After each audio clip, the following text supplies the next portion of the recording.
तो बच्चों पिछली लिंक में हमने पार्ट्स ऑफ स्पीच के बारे में देखा, जिसके अंदर parts of speech, 8 parts of speech कैसे याद रखना, और साथ में नाउन की क्लासिफिकेशन बने करके थोड़ा सा डिटेल पढ़ाने की कोशिश किया। अब हम सीधे सीधे वो पार्ट्स ऑफ स्पीच जो 8 है उसको फिर 1 बाय 1 सीक्वेंस में हम देख लेते हैं। सबसे पहले आ जाता है बच्चों नाउन। मैंने कहा था नाउन एक लैटिन वर्ड है, जिसको इंग्लिश में ट्रांसलेट किए तो नेम निकलेगा, उसको हिंदी में लाएंगे तो नाम मिलेगा। किसी के नाम को हम क्या बोलते हैं? नाउन कहते हैं। शाबाश। अब यहाँ पर सबसे पहले यहाँ से जब मैं नाउन शुरू करूँगा उसके पहले फिर से एक रिक्वेस्ट कर रहा हूँ, आपने अब तक सब्सक्राइब नहीं किए हैं तो इस चैनल को सबसे पहले आप सब्सक्राइब बटन दबाइए, उसको सब्सक्राइब कीजिए, ठीक है। चलिए सबसे पहले हम देखेंगे नाउन। नाउन क्या है? A word use to name a person. ये एक ऐसा वर्ड है जो किसी पर्सन के नाम को यूज करने में यूज करते हैं, या किसी प्लेस को बताने के लिए यूज करते हैं, किसी थिंग को, चीज को। एन आइडिया, कोई आइडिया आने का, या क्वालिटी ऑफ माइंड, दिमाग में कोई बात है उसकी क्वालिटी माइंड की दिमाग में बात करने के लिए हम जो बात बताते हैं उसको हम क्या बोलते हैं? नाउन। चलो एग्जाम्पल देख लेते हैं। एग्जाम्पल कैसा है बच्चों? महात्मा गांधी क्या है? ये एक पर्सन है, तो महात्मा गांधी क्या हो गया? नाउन हो गया। चलिए इसके बाद आ जाते हैं बच्चों प्लेस की तरफ। प्लेस कौन सा ले रहे हैं हम? India. India it is a place, तो हम इसको इंडिया को हम क्या बोलेंगे? प्लेस। तो ये इंडिया क्या है? नाउन हो गया। अब इसके बाद हम ले रहे हैं बच्चों क्रिकेट, फुटबॉल, हॉकी, कुछ भी लो, वो क्या है? गेम हो जाता है। इसके बाद बच्चों हमने यहाँ पर लिखा था थिंग। थिंग कोई भी एक चीज, टेबल, पेन, नोटबुक, वो भी एक नेम तो है, इसलिए इसको हम बोलेंगे नाउन। अब आ जाते हैं बच्चों आइडिया, जैसा फ्रेंडशिप, दोस्ती, ये एक आइडिया आ रहा है, तो ये यहाँ पर हम इसको भी हम क्या बोलेंगे? नाउन बोलेंगे। और दूसरा बता रहा बच्चों quality of mind. Quality of mind यानी दिमाग की क्वालिटी, जैसे लव, हेट, ये जो चीज़ें आती हैं ये सब चीज़ें कहीं में आती हैं? नाउन में आती हैं।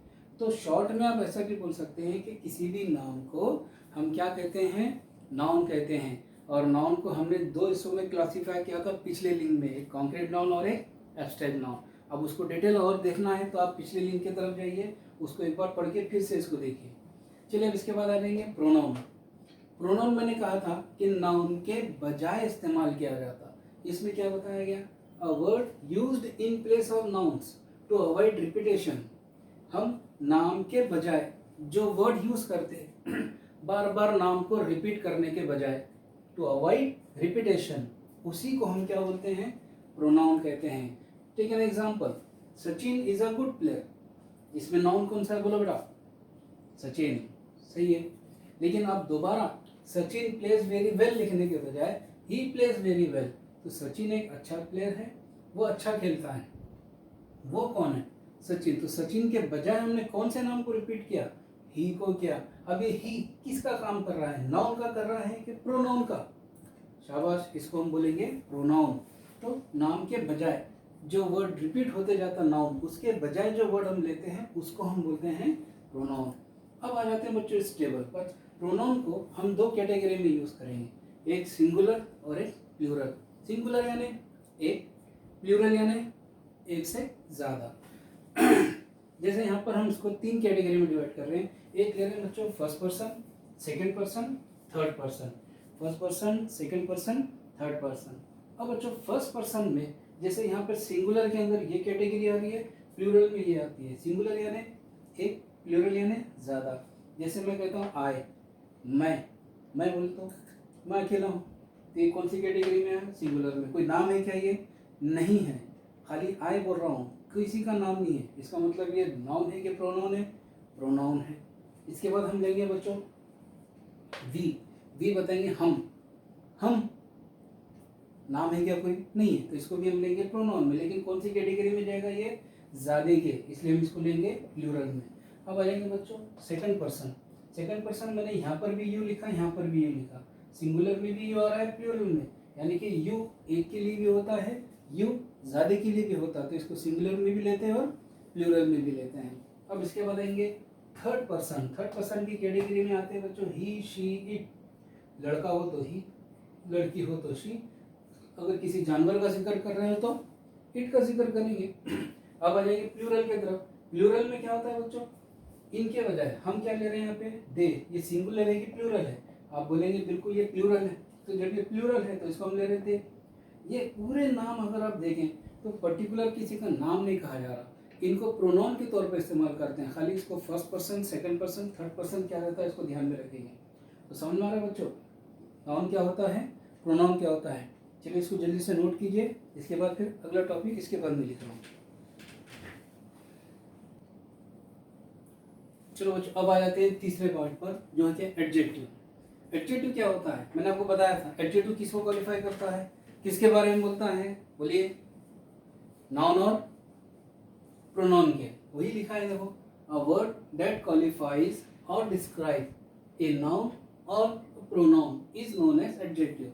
यानी कि नाउन किसी के नाम को या ही शी इट हमने जो देखा उसको अगर वो क्वालिफाई करता है या उसको डिस्क्राइब करता है, बयान करता है, उसको हम बोलते हैं एडजेक्टिव।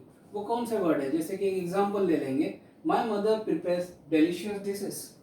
डिलीशियस, डिलीशियस मीन्स बहुत ही जायकेदार, बहुत ही अच्छा, टेस्टी। तो यहाँ पर डिश तो बन रही है लेकिन कैसी बन रही है, डिलीशियस। तो ये डिलीशियस क्या है यहाँ पे, we can call it as an adjective. अब ऐसे बहुत से वर्ड्स हैं जो एडजेक्टिव बोलते हैं, जैसे beautiful, this is a beautiful scene, sweet, it is very sweet, bad, good, nice, clever, etc. ये सब वर्ड जो होते हैं ये सब एडजेक्टिव ही तो होते हैं। तो एडजेक्टिव याद रखेंगे, एडजेक्टिव किसको क्वालिफाई करता है, नाउन और प्रोनाउन को करता है। इसके बाद आ जाएंगे बच्चों वर्ब पे। What is a verb, verb it is a very important speech. क्यों, बिकॉज इट इज, कहते हैं कि verb it is a heart of English, English का ये हार्ट है। क्यों है, without verb we can't make a single sentence, हम बिना वर्ब के एक सेंटेंस भी नहीं बना सकते। इसलिए यहाँ पर इसको गौर से देखना, ये बार बार आते रहेगा। A word use to show an action, ये वर्ड एक ऐसा है जो एक्शन बताने के लिए यूज करते हैं। इज टेकिंग प्लेस, ये क्या बताता है, कुछ भी एक्शन, जैसे आई एम यहाँ स्टैंडिंग हियर, वर्ब नहीं है। अगर मैं यहाँ पे चला, वॉक, क्या हो गया, वर्ब हो गया। अगर मैं यहाँ देख रहा हूँ, सी, क्या हो गया, वर्ब हो गया। तो ये सब जो एक्शन जाहिर करते हैं उसी को हम बोलते हैं वर्ब कहते हैं। बच्चों वर्ब, पुरानी ओल्ड इंग्लिश में वर्ब का नाम था वर्बम, ठीक है। अभी इसको हम निकाल के नाम क्या दिए हुए हैं, वर्ब कहते हैं। खैर अपन सिर्फ वर्ब ही याद रखेंगे। वर्ब की एक एग्जांपल ले लेते हैं, शी गोज टू कॉलेज, वो कॉलेज जाती है। जाना कौन से वर्ड से समझा, गोज से, इसलिए ये क्या हो गया, वर्ब हो गया। इसमें कौन सा वर्ब है, I like to work hard, बताओ, मैं पसंद करता हूँ मेहनत करना। तो यहाँ पे लाइक क्या बन गया, वर्ब बन गया। ऐसे बहुत से वर्ड्स हैं, go, work, run, write, read, reach, take, ETC, ये तमाम वर्ब तो हैं। बहुत लाखों हजारों वर्ड हैं बच्चों जो वर्ब होते हैं, जो एक्शन को बताते हैं। तो हमने टोटल कितने देख लिए, अभी 4 देख लिए हैं, नाउन, प्रोनाउन, वर्ब, एडवर्ब, या नाउन, प्रोनाउन, एडजेक्टिव और वर्ब हमने देख लिया। अब 5वां हम देखेंगे बच्चों एडवर्ब, इसको नोट कर लीजिए। तो बच्चों हमने सबसे पहले देखा नाउन, प्रोनाउन, एडजेक्टिव, वर्ब। अब हम जो देखने जा रहे हैं वो है एडवर्ब। वर्ब में कोई चीज़ ऐड कर देना, इसको हम बोलेंगे एडवर्ब। जैसे यहाँ पर बताया, मैंने आपको बताया था कि एडवर्ब किसको क्वालिफाई करता है, किसके बारे में बोलता है, वर्ब या फिर एडजेक्टिव के। A word use to modify, किसको मॉडिफाई करता, या तो वर्ब को या फिर एडजेक्टिव को, उसी को हम क्या बोलते हैं, एडवर्ब। जैसे राहुल रन्स फास्ट, बताओ इसके अंदर नाउन कौन सा, राहुल कौन सा नाउन है, प्रॉपर नाउन है। बताओ इसके अंदर राहुल क्या काम कर रहा, भागने का काम कर रहा है, भाग रहा है, ये क्या है, वर्ब है। कैसा भाग रहा, फास्ट, तेज भाग रहा। तो ये जो काम तेज हो रहा, ये जो तेज बता रहा है कि काम कैसा हो रहा, उसको हम बोलेंगे एडवर्ब। जैसे यहाँ पर it's a very nice series of lectures, it's a very nice series of lecture. बच्चों इसके अंदर एडजेक्टिव, एडवर्ब कौन सा वर्ड है, यहाँ पर कौन सा है, वेरी है। तो ऐसे बहुत सारे वर्ड हैं जो एडवर्ब बताते हैं। जैसे fast, he is running fast, happily, slow, upward, downward और ईटीसी जो भी एटसेट्रा होते हैं। तो ये तमाम जो होते हैं ये क्या होते हैं, ये एडवर्ब होते हैं। अब आ जाएंगे यहाँ पे प्रीपोजिशन। प्रीपोजिशन बहुत ही इंपॉर्टेंट टॉपिक है, इसको अलग से और एक बार मैं लूँगा टॉपिक को, क्योंकि एग्जाम में पूछता है प्रीपोजिशन। तो प्रीपोजिशन के लिए मैं यहाँ पे ले रहा हूँ, a word which shows relation between two things, दो थिंग्स या दो पर्सन या ज़्यादा पर्सन के बीच में रिलेशन बताता है उसको बोलते हैं preposition. Take an example of preposition. There is a bird on the tree.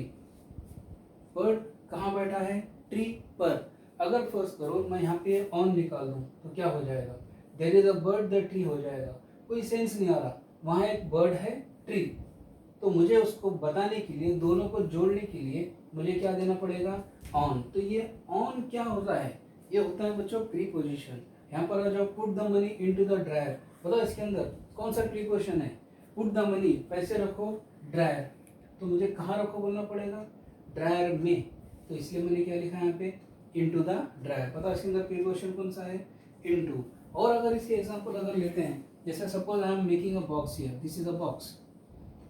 इसमें अगर मैं first suppose this is a ball, मैंने यहाँ पे एक बॉल बनाया, इसके ऊपर एक बॉल बनाया, इसके करीब में एक बॉल बनाया। अब इसको डिस्क्राइब करो बच्चों, बताओ ये बॉक्स है, ये बॉल इसके अंदर है। इंग्लिश में बोलो, there is a ball in the box.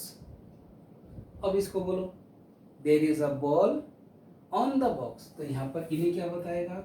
इन। इन्हें क्या बताएगा? ऑन।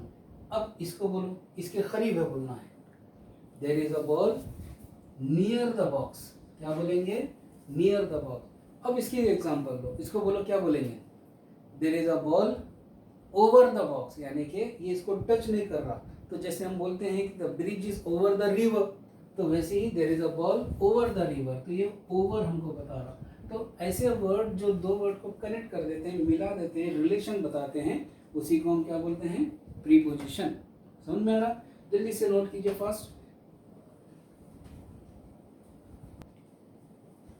तो जो नेक्स्ट टॉपिक पे आ जाते हैं वो है कंजंक्शन। मैंने क्या कहा? कंजंक्शन क्या करता है? दो सेंटेंस को कंबाइन करता है। जैसे a word used to combine two words और sentences is known as conjunction. यानी कि दो वर्ड को या दो सेंटेंस को जो कंबाइन करते हैं वैसे वर्ड को कंजंक्शन कहते हैं। जैसे I saw a tiger and an elephant in the forest. तो इसके अंदर वो कौन सा वर्ड है जो दो सेंटेंस को, दो वर्ड्स को कंबाइन कर रहा? आप बोलेंगे कौन सा? एंड। तो ये क्या हो गया? कंजंक्शन। इसमें बताओ कंजंक्शन कौन सा है? डू यू लाइक टी और कॉफी? क्या तुम्हें टी या कॉफी पसंद है? तो कौन से दो, टी और कॉफी को कौन कंबाइन कर रहा? तो आप बोलेंगे कौन सा बच्चों? और। तो बताओ ये क्या बन गया? कंजंक्शन। अब इसमें पहचानो, he is an old but honest man. कौन सा वर्ड है जो कंबाइन कर रहा है दो वर्ड को? कौन सा है बच्चों? बट है। तो इसको हम क्या बोलेंगे? कंजंक्शन। ऐसे बहुत सारे वर्ड्स हैं, एंड है, बट है, इफ, अनलेस, दैट, etc। जैसे जैसे हम ग्रामर के प्रैक्टिस करेंगे वो वर्ड्स को हम देखते चले जाएंगे।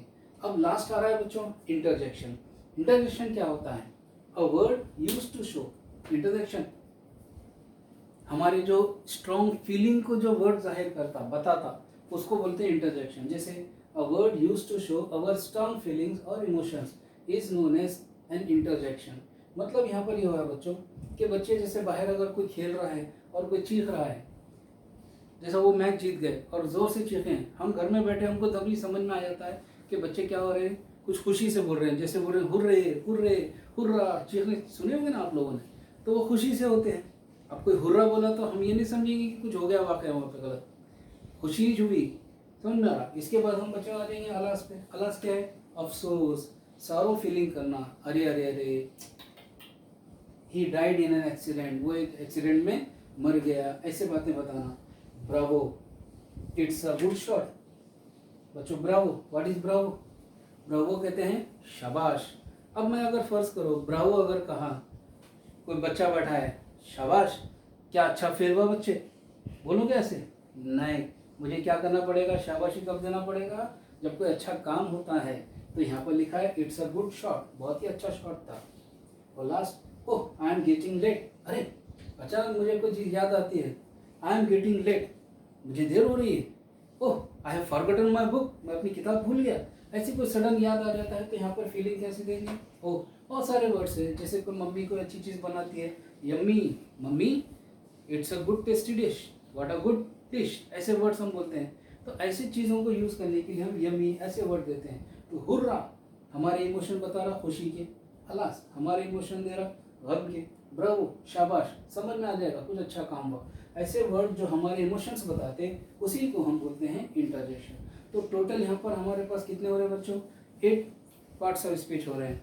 Noun, pronoun, verb, adverb, adjective, preposition, conjunction and interjection. अब इस तरह से हमने जो 8 प्रीपोजिशंस हमने पढ़ लिया है।